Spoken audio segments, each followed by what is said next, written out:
wabarakatuh. Perkenalkan, nama saya Hasdin Ahmad.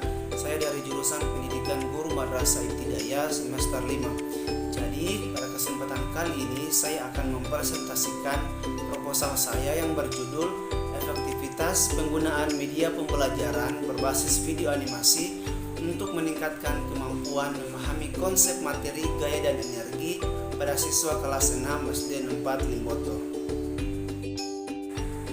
Nah, yang pertama ada bab 1 yaitu pendahuluan. Yang akan saya bahas pertama yaitu adalah latar belakang penelitian. Yang pertama, pembelajaran IPA mempelajari tentang ilmu alam dan sekitarnya. Nah, dalam pembelajaran IPA tersebut tentunya sarana pembelajaran digunakan untuk menunjang pembelajaran seperti penggunaan media ajar. Nah, kegiatan belajar dapat disebut efektif jika siswa memiliki antusias yang tinggi. Olehnya, peran tenaga pendidik ataupun tenaga guru sangat dibutuhkan dalam penggunaan media. Nah, adapun penyebab kesulitan siswa dalam memahami konsep IPA terutama pada materi gaya dan energi adalah kurangnya membaca dan menulis. Selain itu juga, media pembelajaran yang kurang interaktif dapat membuat kesulitan siswa dalam memahami konsep materi, terutama pada materi gaya dan energi. Nah, maka dari kesulitan tersebut atau masalah tersebut, solusi yang dapat diterapkan dalam mengatasi hal tersebut adalah dengan menggunakan atau menerapkan media pembelajaran berbasis video animasi, yang dimana media pembelajaran berbasis video animasi adalah media pembelajaran yang di dalamnya berisi berbagai multimedia, baik itu berupa teks, video, animasi, dan lain sebagainya, yang dipercaya mampu meningkatkan pemahaman siswa terkait dengan konsep materi.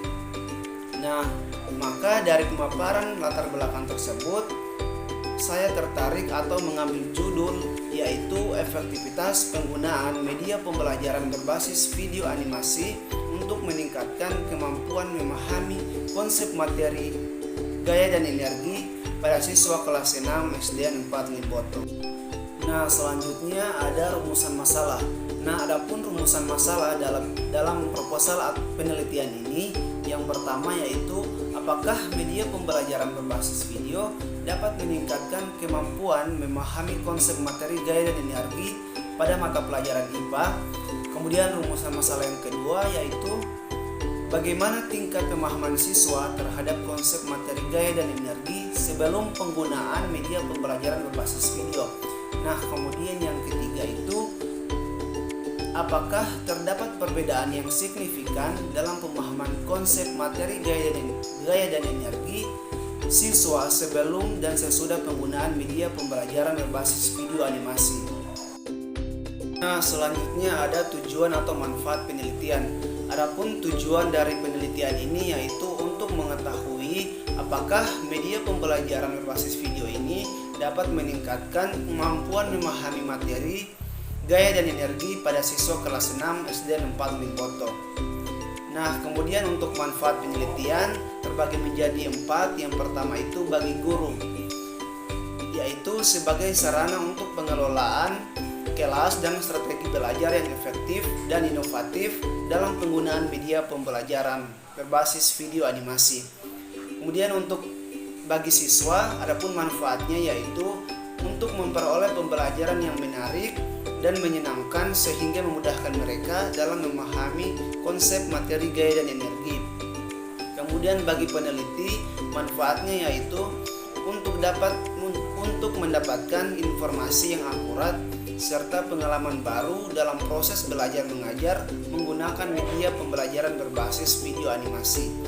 Kemudian yang terakhir yaitu bagi pembaca. Adapun manfaat bagi pembaca yaitu dapat memberikan pengetahuan, motivasi, dan dorongan serta referensi penelitian yang akan datang.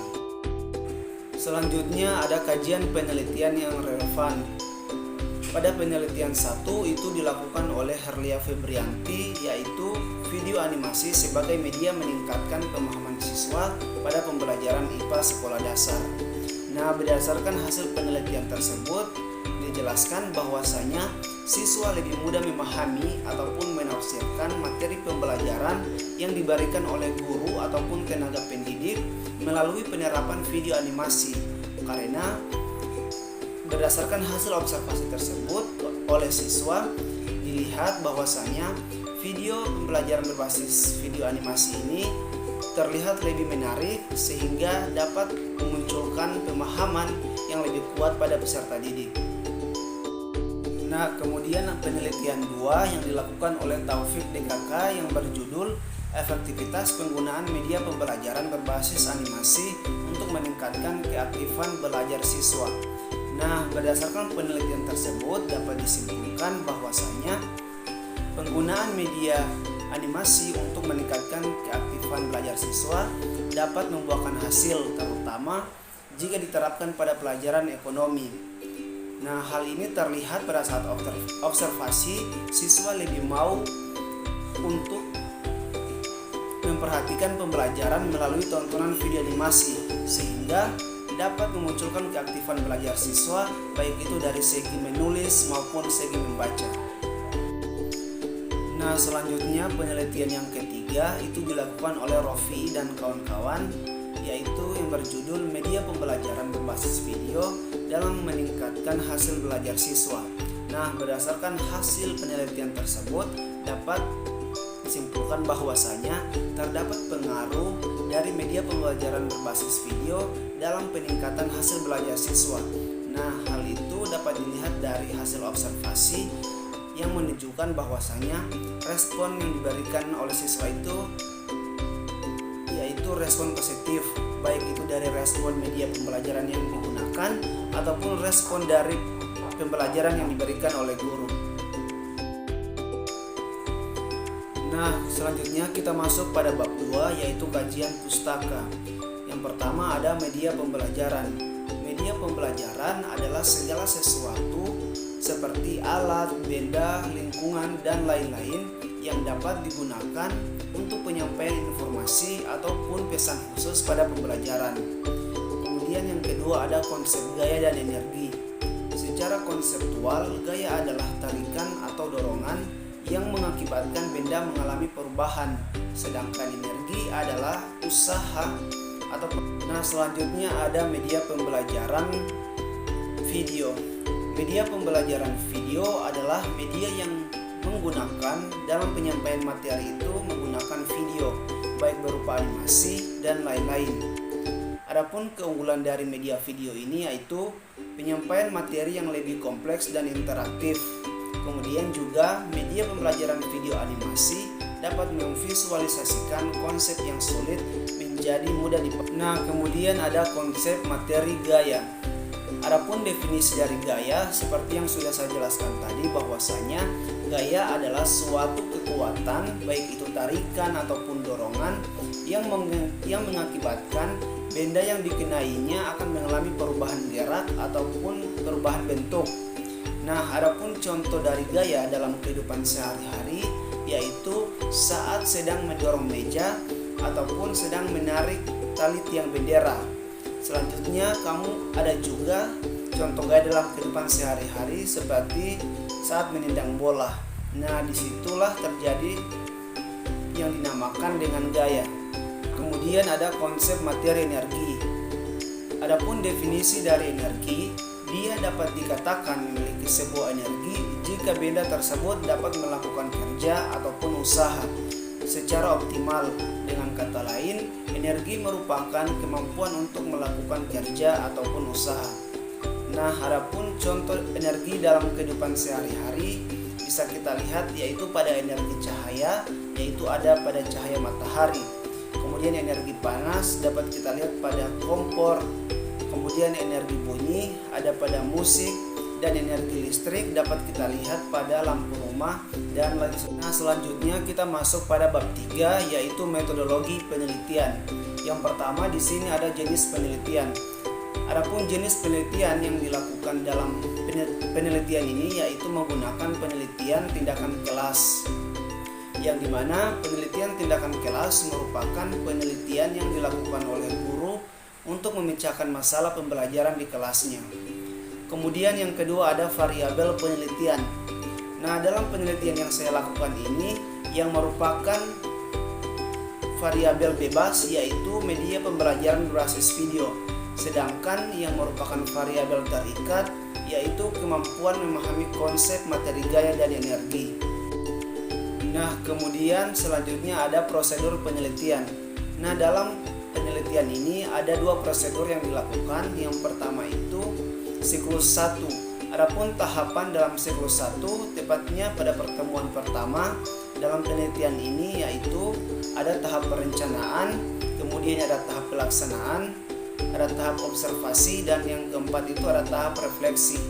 Kemudian sedangkan pada pertemuan kedua, guru akan mengulas kembali pembelajaran yang telah disampaikan pada pertemuan pertama. Kemudian pada siklus 2, berdasarkan hasil refleksi dari siklus 1, maka pada siklus 2 ini dapat dilakukan perbaikan. Dalam pelaksanaan siklus 2, tahapan yang dilakukan sama dengan tahapan pada siklus 1, yaitu ada tahap perencanaan, tahap pelaksanaan, tahap pengamatan, dan tahap refleksi ataupun tahap evaluasi. Kemudian ada jenis dan sumber data. Nah, dalam penelitian ini ada dua sumber data yang saya lakukan. Yang pertama itu ada data primer. Data primer yang dimaksud berupa tes siswa pada tes kemampuan awal, yaitu pada siklus 1 dan siklus 2, dan hasil observasi aktivitas siswa dan guru dalam proses pembelajaran. Kemudian yang kedua ada data sekunder. Sumber data sekunder yaitu data yang diperoleh secara tidak langsung dari objek peneliti ataupun data yang diperoleh melalui media perantara secara tertulis sebagai. Nah, kemudian ada teknik pengumpulan data. Dalam penelitian ini ada dua teknik pengumpulan data yang saya lakukan. Yang pertama itu ada observasi. Observasi adalah teknik pengumpulan data yang dilakukan dengan cara datang langsung ke lokasi penelitian. Kemudian yang kedua itu ada teknik pengumpulan data berupa tes. Dalam penelitian tes adalah alat yang digunakan untuk mengukur variabel yang ingin diteliti. Baik, itulah pemaparan proposal saya yang berjudul Efektivitas Penggunaan Media Pembelajaran Berbasis Video Animasi untuk meningkatkan kemampuan memahami konsep gaya dan energi pada siswa kelas 6 SD 4 Limboto. Lebih dan kurangnya saya mohon maaf. Sekian, wassalamualaikum warahmatullahi wabarakatuh. Oke teman-teman, terima kasih sudah menonton videonya.